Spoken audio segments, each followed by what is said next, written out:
ছাত্র শিবির তার প্রতিষ্ঠা লগ্ন থেকেই নির্দিষ্ট লক্ষ্য উদ্দেশ্য, নির্দিষ্ট কর্মসূচি, কর্মপদ্ধতি, সংবিধান সে আলোকে কাজ করে আসছে। হয়তো পরিবেশ পরিস্থিতির কারণে আমাদেরকে বিভিন্ন সময় বিভিন্ন বাধার সম্মুখীন হতে হয়েছে।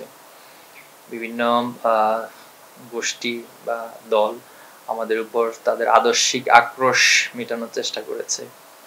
তো এই জন্য ছাত্র শিবির প্রতিষ্ঠান লগ্ন থেকে আমাদের 234 জন ভাই শাহাদাত বরণ করেছেন এবং এই জুলাই আন্দোলনেও আমাদের অসংখ্য নেতাকর্মীরা শহীদ হয়েছেন, শাহাদাত বরণ করেছেন।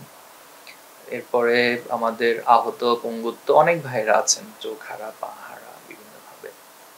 সবকিছু মিলে এই যে একটি লড়াই, সংগ্রাম, ত্যাগ, কোরবানি, এর মধ্য দিয়ে আল্লাহ তাআলা আমাদেরকে আজকের পর্যায়ে এনেছেন।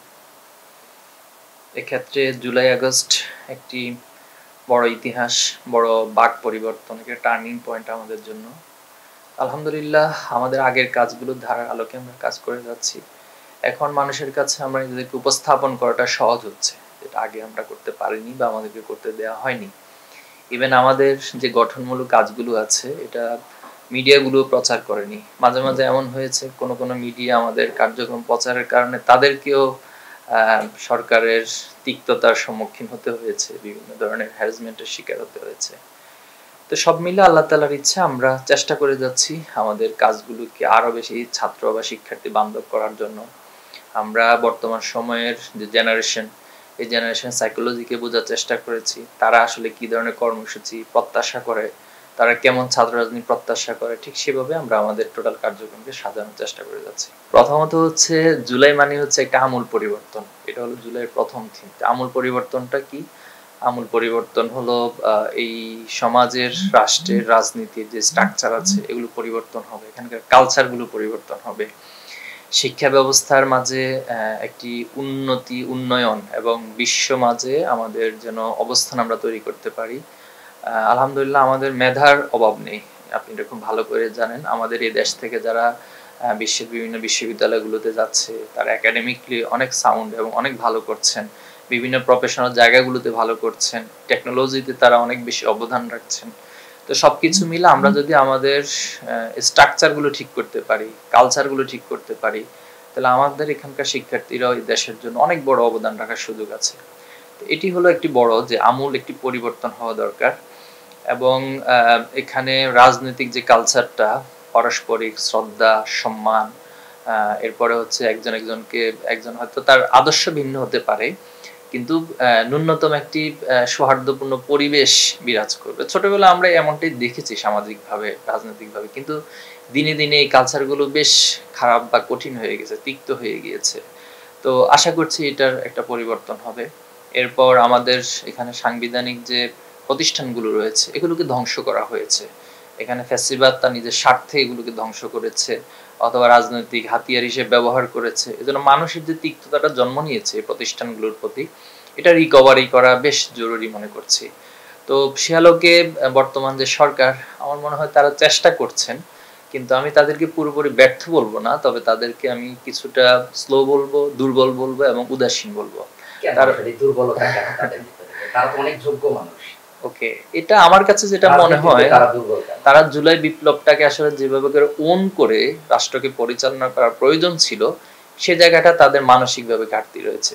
এখানে দুইটা রিজন আমার কাছে মনে হয়। একটা হলো বিগত যে ফ্যাসিবাদ যারা ছিল, যারা ফ্যাসিস্ট ছিল, তারা এখানে একদমই ইনফ্লুয়েন্স করার চেষ্টা করছে।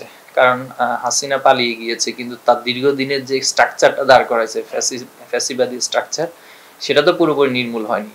তো এখানে এই ফোর্সটা একটা কাজ করছে, আর আরেকটা ফোর্স হচ্ছে তারা নব্য হিসেবে নিজেদেরকে আবির্ভূত করছে। কারণ দেখবেন পৃথিবীতে সবকিছুর আসলে একটা ধারা থাকে, তো এই ধারাটা হঠাৎ করে নিঃশেষ হয়ে যায় না। তো এই নব্য রূপায়ণে বা নব্য পোশাকে যারা ফ্যাসিবাদ এখানে কায়েম করতে চায়, এই দুইটা ফোর্সের কারণে সরকার অনেকটা নিজেদেরকে দুর্বল হিসেবে প্রকাশ করছেন বা কাজ করছেন। নির্দিষ্ট কোন একটা হসপিটালকে লক্ষ্য করে বিষয়টা বলেছেন, আমিও কিছুটা তথ্য জানি। তো এক্ষেত্রে আসলে দেখুন, খুব স্বাভাবিকভাবে প্রত্যাশা হচ্ছে যারা আহত হয়েছেন তারা সবচেয়ে ভালো চিকিৎসা পাবেন, এবং তাদের ত্যাগের উপরেই তো এই সরকার সবকিছু হয়েছে। নতুন একটি স্বপ্ন আমরা দেখছি। তো তাদের চিকিৎসার মধ্যে যদি অবহেলা হয় অথবা সেখানে কোনো ত্রুটি থাকে, দুর্বলতা থাকে, এটা তো দুঃখজনক আমাদের জন্য। আমরা প্রত্যাশা করব যে তাদের চিকিৎসা যেন যথাযথভাবে দেওয়া হয়। কিন্তু কারো কারো মাঝে যদি রাজনৈতিক উদ্দেশ্য নিয়ে সেখানে ভিন্ন কোনো চিন্তা থাকে, সেখানে chaos তৈরি করা অথবা এটাকে পুঁজি করে কোনো রাজনৈতিক উদ্দেশ্য হাসিল করা, এটা তো আবার অন্য প্রেক্ষাপট তৈরি করে। সেটা ভিন্ন আমি মনে করি অপ্রত্যাশিত আমাদের জন্য। তো এটা যদি হয়ে থাকে, এটা যারা করছে তাদেরকে এই কাজগুলো না করার জন্য অনুরোধ করব। তবে সরকারের প্রতি আমাদের অনুরোধ থাকবে যে সবাইকে যেন যথাযথ চিকিৎসার ব্যবস্থা করা হয়। এখানে আমি আগের পয়েন্টটাকে টেনে আনবো যে ফ্যাসিবাদের যারা পুরাতন ধারার লোকবল ছিল তারা তো পুরোপুরি বিশ্ববিদ্যালয় থেকে আউট হয়নি, এবং সরকার এখানে দুর্বলতায় প্রদর্শন করেছে, এটাকে যেভাবে করে ডিল করা প্রয়োজন ছিল। তো তাদেরই একটি অংশ আসলে তারা চায় যে এখানে সবসময় একটা অস্থিতিশীল পরিস্থিতি তৈরি করে রাখা। আপনি শুধু এই ক্ষেত্রে না, আপনি 5ই আগস্টের পরে অনেকগুলো জায়গা আপনি দেখেছেন, সচিবালয় দেখেছেন, এরপরে হচ্ছে আর্মড ফোর্সের মধ্যে অনেকগুলো ছোট ছোট বাহিনীর মধ্যে এগুলো লক্ষ্য করা গিয়েছে। এরপর যে সাম্প্রদায়িক ইস্যুটাকে সামনে নিয়ে এসে অস্থিতিশীলতা তৈরি করার চেষ্টা করা হয়েছে। ক্ষুদ্র ঋণের নামে এক ধরনের হাস্যকর একটা পরিস্থিতি তৈরি করে সারা দেশ থেকে মানুষকে ঢাকায় নিয়ে আসা হয়েছে। তো এই যে বিভিন্ন বিষয়গুলো ঘটছে, শিক্ষা প্রতিষ্ঠান আসলে তার বাইরে নয়। তো আমাদের প্রত্যাশার জায়গা হচ্ছে সরকারের জায়গায় নিজেদেরকে বিপ্লবী যে চেতনা ভাব, এটা যদি নিজেদের ধারণ করতে পারে তাহলে এই সমস্যাগুলো অনেকাংশে সমাধান হয়ে যায়। আর শিক্ষার্থীরা তো আমরা আমাদের জায়গা থেকে চেষ্টা করে যাচ্ছি সর্বোচ্চ প্রত্যেকটা জায়গায় যেন শান্তিপূর্ণভাবে প্রত্যেকটা সমাধান করা যায়। কিন্তু এখানে আপনি লক্ষ্য করুন, সেই কুয়েট থেকে শুরু করে ঢাকা বিশ্ববিদ্যালয় সম্প্রতি একটি হত্যাকাণ্ডকে কেন্দ্র করে, এরপরে রাজশাহী, চিটং, বিভিন্ন জায়গা থেকে একটি মহল কেন জানি তারা ক্যাম্পাসকে অস্থিতিশীল করতে পারলে তাদের রাজনৈতিক কিছু উদ্দেশ্য হাসিল হবে, এমনটা একটা চিত্র আমরা দেখতে পাচ্ছি। এখন বলতে পারেন যে আপনি এটা কিভাবে বুঝলেন, বা আসলে তো এখনকার জেনারেশন আসলে অনেক বেশি সচেতন। এখনকার জেনারেশন সবগুলো বিষয়কে অবজার্ভ করে, কার কথা বলার বডি ল্যাঙ্গুয়েজ কি, সে কি বলছে, তার কার্যক্রম কি, এটার উপর জাজ করাটা বর্তমান প্রজন্মের জন্য খুব বেশি কঠিন কাজ না।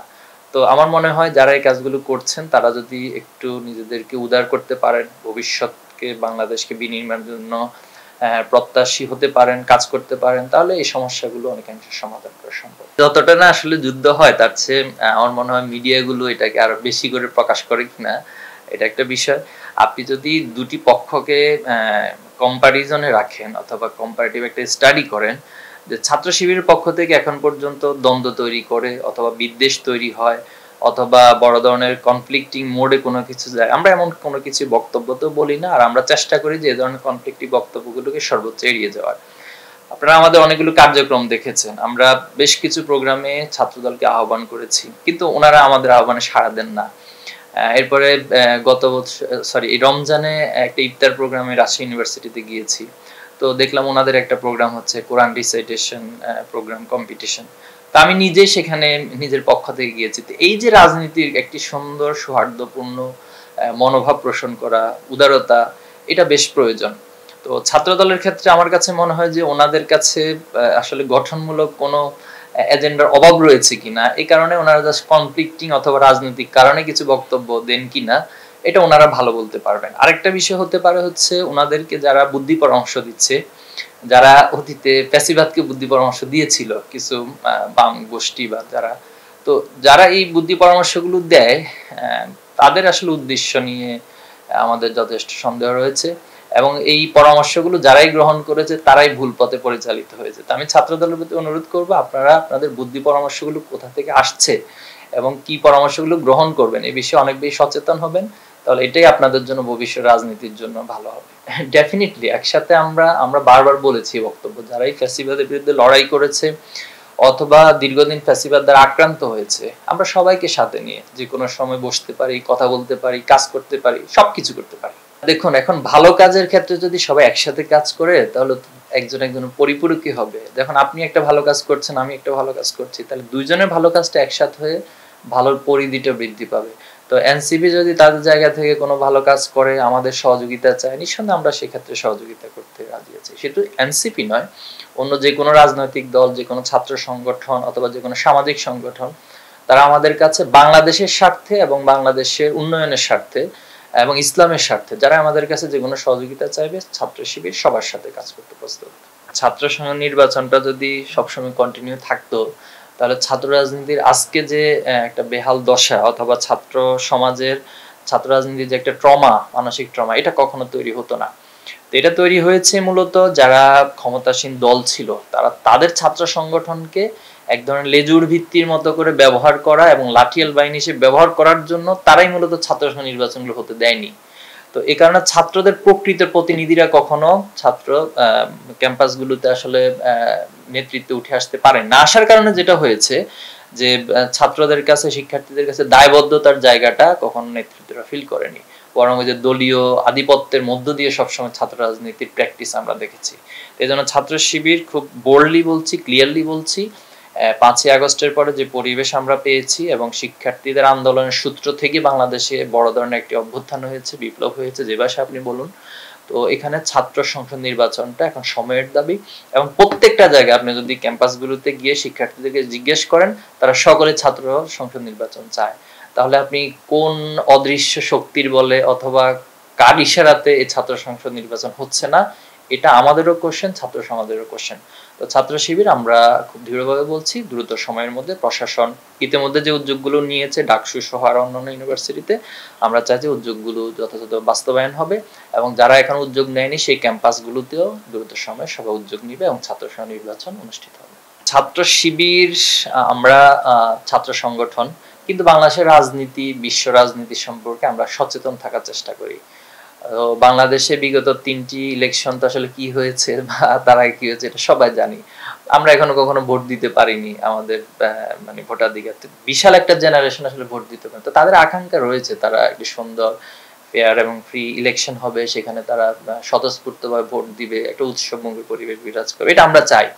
কিন্তু প্রশ্ন হচ্ছে ফ্যাসিবাদ বিগত সময়ে সাংবিধানিক সংগঠনগুলো, সংস্থাগুলো এটাকে যে ধরনের নষ্ট করেছে, এটা কতটুকু সংস্কার হয়েছে, আমরা কি ফেয়ার ফ্রি ইলেকশন পাচ্ছি কিনা, this is the big question. আর যদি ফেয়ার ফ্রি ইলেকশন না হয় আগের কোনো ধারার সিস্টেমে অথবা অতীতের কোনো একটা ইলেকশনকে মডেল হিসেবে আগামী নির্বাচন হয়, তাহলে তো এটা আমরা মেনে নিব না, আর এই ধরনের নির্বাচনের কোনো মানে হয় না। এই জায়গায় সরকার যেটা বলছে, ওনারা ডিসেম্বর থেকে জুনের একটা টাইমলাইন দিয়েছেন, এর মধ্যে অনুষ্ঠানটা, আমরা এটাকে অ্যাপ্রিসিয়েট করি। আবার রাজনৈতিক দলগুলোর মধ্যে ভিন্ন ভিন্ন আমরা বক্তব্য দেখছি, বিএনপি হচ্ছে ডিসেম্বর বা সুযোগ থাকলে তার আগে করা যায় কি না, এ ধরনের একটা বক্তব্য আমরা পাই। জামাত বলছে ফেব্রুয়ারি অথবা এপ্রিল, এমনটা বলেছেন। আরো অন্যান্য রাজনৈতিক দলগুলো তারাও বলছে। তবে সবার সামষ্টিক একটা যে সবার সংস্কার চায়। ছাত্র শিবির আমরা বেসিক্যালি 3টি জিনিস চাইবো। এক নাম্বার হচ্ছে বিচার যেন নিশ্চিত হয়, অর্থাৎ এই নির্বাচনের আগে অবশ্যই যে গণহত্যা হয়েছে, বিগত সময় ফ্যাসিবাদ কায়েমের জন্য যত অপকর্ম হয়েছে, এটার বিচারটা যেন হয়।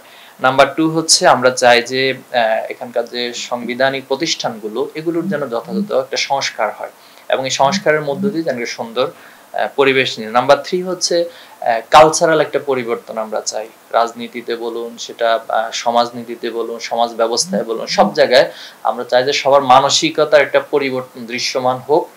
দেন অবশ্যই নির্বাচন দ্রুত সময়ের মধ্যে এবং যথাযথ সময়ের মধ্যে হোক, এটা আমরা প্রত্যাশা করি। ধন্যবাদ সবাইকে। আমরা ছাত্র সমাজ, যুব সমাজ সহ বাংলাদেশের যে শক্তির মধ্য দিয়ে জুলাই আগস্ট সংগঠিত হয়েছে, এই শক্তিকে আমরা প্রত্যাশা রাখবো যে জুলাই স্পিরিটকে ধারণ করা। জুলাই স্পিরিট হচ্ছে সবাই ঐক্যবদ্ধ থাকা, ন্যায়ের পক্ষে থাকা, অন্যায়ের প্রতিবাদ করতে পারা। নিজের অবস্থান থেকে যেই অন্যায় করুক, সেটা আমার আপন কোনো ব্যক্তি হোক, আমার দলের কোনো ব্যক্তি হোক, যে অন্যায় করুক, আমি সেটাকে খুব স্পষ্ট ভাষায় প্রতিবাদ করব। এই চেতনাকে ধারণ করে আমরা আগামীর বাংলাদেশ বিনির্মাণ করতে চাই।